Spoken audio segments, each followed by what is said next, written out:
टहरी उत्तराखंड में जब एक टाइम पर बिजली का बिल इतना ज़्यादा आ गया था कि वहाँ का जो इलेक्ट्रिसिटी बोर्ड था उसने लाइट काट दी। जब ऐसा पर्टिकुलर सिचुएशन हमने एक मूवी जिसका नाम बत्ती गुल मीटर चालू है उसमें देखा था, तो हमने देखा था कि कितना ज़्यादा प्रॉब्लम हो रहा है उस रीजन के लोगों को। बट ये पर्टिकुलर सिचुएशन जो रील पर दिखाई गई थी वो अभी रियल लाइफ में कुछ लोग जी रहे हैं। इनफैक्ट एक पूरी की पूरी कंट्री सफ़र कर सकती है। तो मैं बात कर रही हूँ बांग्लादेश की, जहाँ पर ऑलरेडी इतने सारे इंटरनल मुद्दे चल रहे हैं, बी इट उनके प्राइम मिनिस्टर का भाग जाना, रिज़ाइन कर देना, या फिर जो वैंडलिज्म यानी कि जो टेम्पल्स मंदिरों की तोड़फोड़ हो रही है उसके बारे में, या फिर जो कोटा रिजर्वेशन पर प्रोटेस्ट हो रही है स्टूडेंट्स के द्वारा, उस सब के बारे में ये सब जो बातें चल रही हैं और ये सब जो भी बातें, जो भी टेंशन है विद इन द कंट्री की, वो इवेंचुअली इंडिया के बॉर्डर्स तक आ रही है। उस सब के ही बीच में एक और डेवलपमेंट हुई है जिसमें हमारी कंट्री के गौतम अडानी ने एक लेटर लिखा है इंटरिम गवर्नमेंट ऑफ बांग्लादेश को कि भाई हमारा जो 800 मिलियन का डेट है, जो अभी तक हमारा बिल हुआ है अमाउंट आपको इलेक्ट्रिसिटी प्रोवाइड करने में, वो आप हमको दे दीजिए, क्योंकि अब हमें हमारे ऑपरेशंस में ही दिक्कत हो रही है। इस सब की स्टार्टिंग कहाँ से हुई और ये जो टॉपिक है वो हम आज डिस्कस क्यों कर रहे हैं, हम क्विकली आज 10-15 मिनट में कवर करेंगे कि ये पूरी प्रॉब्लम, ये पूरी जो इशू है वो क्यों अराइज हो रही है और हमें इससे क्या प्रॉब्लम हो रही है as a country, and even after facing all those issues, how we are standing tall, supporting our neighborhood. We are quickly going to discuss about that. तो अगर हम सीरीज ऑफ इवेंट्स की बात करें तो क्विकली टाइमलाइन से समझें तो 2017 में एक पावर परचेज अग्रीमेंट साइन किया गया था। इस अग्रीमेंट के तहत एक प्राइवेट कंपनी एक पब्लिक सेक्टर के साथ आती है अपनी सर्विसेज प्रोवाइड करने के लिए, एंड इस पर्टिकुलर केस में अडानी और बांग्लादेश की गवर्नमेंट साथ आए थे और उन्होंने कुछ 1200 यूनिट्स पर डील की थी कि हम जो है, मतलब इंडिया जो है वहाँ का अडानी पावर प्लांट झारखंड का, वो आपको 100% इलेक्ट्रिसिटी सप्लाई करेगा एज सच, जैसा प्रोड्यूस वैसा हम आपको दे देंगे, सप्लाई कर देंगे। ये 2017 में पीपीए चालू हुआ था एंड इवेंचुअली इसके बैक एंड फोर्थ जो भी डिस्कशंस हुए, जो भी इसमें डेवलपमेंट्स हुए, उसके बाद फाइनली जुलाई 2023 में इलेक्ट्रिसिटी की जो सप्लाई है दैट इवेंचुअली बिगैन, सप्लाई जो थी वो चालू हो गई and the consumption started in Bangladesh. Bangladesh में ऐसा नहीं था कि सिर्फ अडानी ही उनको पावर सप्लाई कर रही थी, बल्कि और भी ज़्यादा कंपनीज थी जो पावर सप्लाई कर रही थी।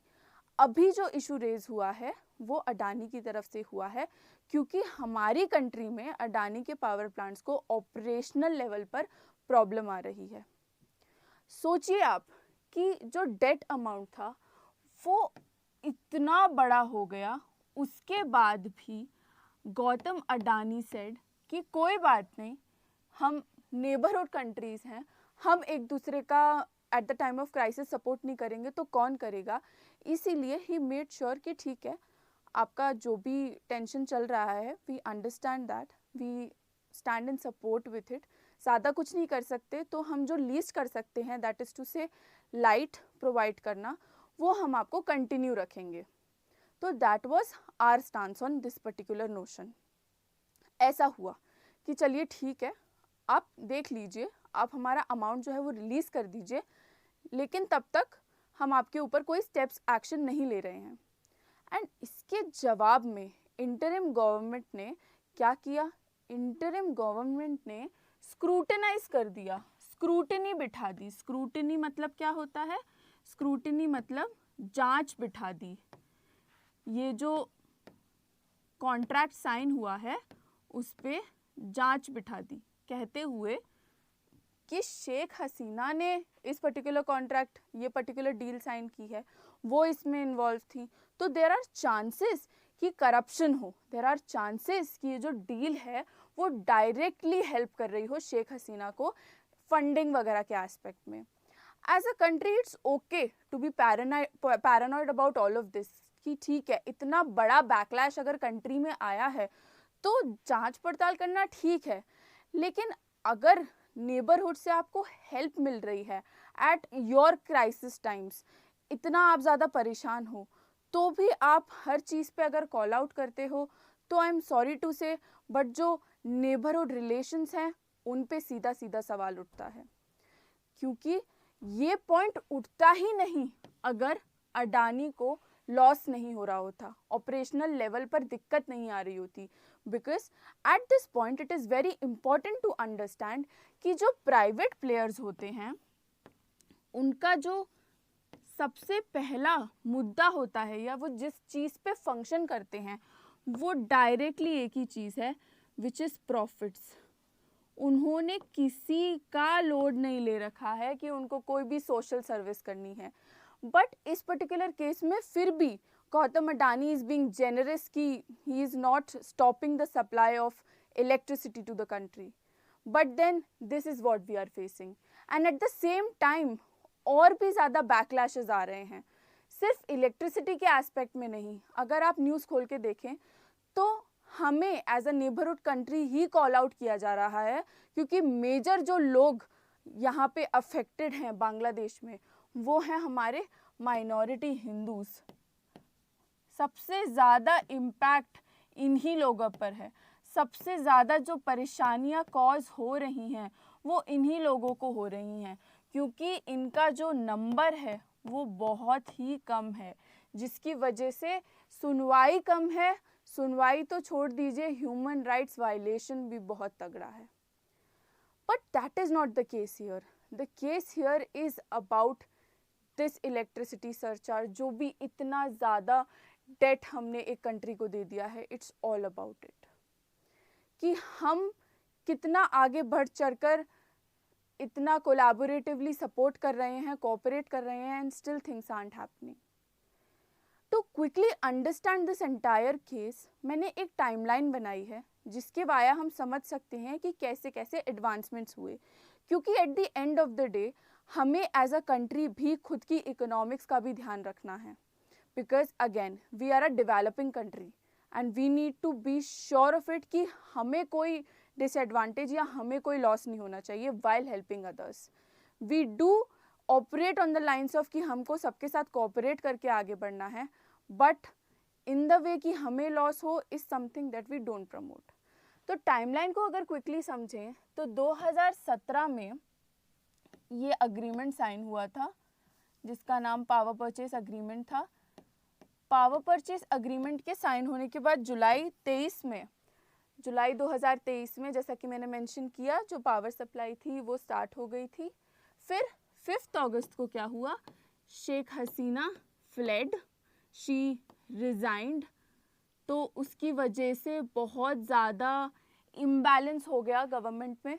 जितने भी कॉन्ट्रैक्ट्स थे, जितने भी डील्स थे, जितने भी नए एडवांसमेंट्स या डेवलपमेंट साइन हो रखे थे, उन सब पे दोबारा से स्क्रूटनी बैठी, जांच बैठी, और उसके साथ ही पता लगा कि बहुत सारी जगह पे करप्शन है, बहुत सारी जगह पे ऐसे ऐसे लूप होल्स हैं कि जहाँ पे देखा गया है कि जिन लोग की सैलरी बहुत ही मिनिमल थी वो लोग भी BMW और घरों के मालिक हैं. जो रिच बिकमिंग रिचर वाला एस्पेक्ट है वो यहाँ पे बिल्कुल चालू हो गया था. एंड उसी का बैकलैश अमिडस्ट फाइंडिंग कि जो ये कोटा रिजर्वेशन, जो रिलीजियस माइनॉरिटी पे अटैक्स, और सबसे ज़्यादा जो लोगों में आक्रोश था शेख हसीना की तरफ को लेके, उस वजह से ये जो रेजिग्नेशन हुआ, उस वजह से जो शेख हसीना फ्लेड अवे, वो सब की वजह से इवेंचुअली ये पर्टिकुलर केस लाइमलाइट में आया. क्योंकि कोई कुछ नहीं कहता, but as a company, as a private player, जब मुझे दिख रहा है कि मेरी जिससे डील हुई थी वो अब सिस्टम में ही नहीं है, तो मुझे अपने प्रॉफिट्स, मुझे अपने पैसे के बारे में देखना पड़ेगा, मुझे उसका ध्यान रखना पड़ेगा. जिसके चलते ही गौतम अडानी ने अगस्त 12 को एक लेटर लिखा टू द इंटरिम गवर्नमेंट, मतलब जो कि गवर्नमेंट अभी टेम्परेरी रूप से बनी हुई है, उनको लेटर लिखा कहते हुए कि $800 मिलियन हैं, आप देख लीजिए, हमको ऑपरेशनल लेवल पे दिक्कत आ रही है, तो हमको ये अभी वापस चाहिए होगा। हम आपकी इलेक्ट्रिसिटी नहीं काटेंगे, लेकिन eight the same time you also think about us, आप हमारे बारे में भी सोचिए। इस लेटर के मिलते ही अगस्त 27 को जो यूनुस हैं, जो अभी प्रेजेंट इंटरिम गवर्नमेंट के प्राइम मिनिस्टर हैं, उन्होंने कहा कि जी ये सब जो भी हुआ है ये हमारे एम्बिट के बाहर है, हम, क्योंकि ये शेख हसीना इसमें इन्वॉल्व थी, तो हम तो इसकी जांच पड़ताल करेंगे और हमको इस पे स्ट्रिक्ट एक्शंस लेना है। हम अभी पैसे पे तो कुछ नहीं देख सकते, लेकिन हाँ, हम इसका जो भी आपका डील था उसका एक एक एस्पेक्ट को पढ़ेंगे, उस एक एक एस्पेक्ट को समझेंगे, क्योंकि आपकी कंपनी हमारी लॉ ऑफ द लैंड से बड़ी नहीं हो सकती। हम जो भी स्क्रूटिनी बिठाएंगे, हम जो भी इन्वेस्टिगेशन करेंगे, जांच पड़ताल करेंगे, वो हमारी कंट्री के अकॉर्डिंग होगा और हम उस पर जो चाहें वो कॉल लेंगे। और उसके बाद ये सारे जो डेवलपमेंट्स हैं अभी भी ऑन गोइंग हैं, चीज़ें हो रही हैं, बट इसकी वजह से एक स्टेट ऑफ डिस्ट्रेस भी आ गया है हमारी कंट्री में। ये जो पूरी न्यूज़ है, जैसा कि मैंने आपको बताया, it is about the import of 1160 megawatt of electricity from India. Directly इतनी इलेक्ट्रिसिटी जो बांग्लादेश है वो हमसे ले रहा है। ये कुछ नंबर्स हैं जिससे आपको आइडिया मिल सकता है कि कैसी सिचुएशन है बांग्लादेश में, how much they are suffering, and उनको कितनी ज़्यादा नेचुरल रिसोर्सेज और जो हमारे आर्टिफिशियल रिसोर्सेज या ह्यूमन रिसोर्सेज हैं उनकी ज़रूरत है। ये 800 मिलियन यूएस डॉलर्स का अनपेमेंट जो अभी तक नहीं हुआ है, उसके बारे में ये पूरी न्यूज़ थी। और इस पर्टिकुलर डील में सिर्फ Adani as a power supplier नहीं है, बल्कि NVVL limited, Sembcorp energy, then there is also PTC India, जो कि अडानी पावर के साथ साथ मिलके कुछ कुछ अमाउंट्स में बांग्लादेश को इलेक्ट्रिसिटी प्रोवाइड करते हैं। तो अभी the entire course of debate is about Adani power, जो कि अपने झारखंड पावर प्लांट से इलेक्ट्रिसिटी प्रोवाइड करता है।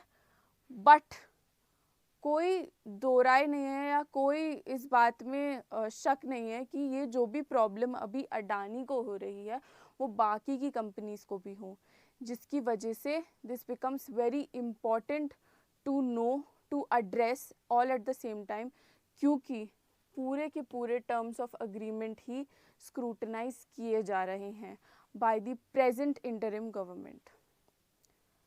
अभी के लिए इतने ही डेवलपमेंट हैं जो इस पर्टिकुलर केस में हो रहे हैं।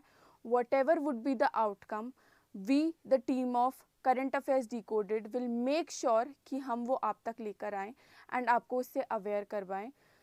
अगर आपको ये सेशन अच्छा लगा हो, अगर आपको हमारी इनिशिएटिव्स अच्छे लगे हों, तो please do like, share, comment and subscribe to our channel Current Affairs Decoded. With this is me Nandini, your decoder for the day, signing off. Thank you so much.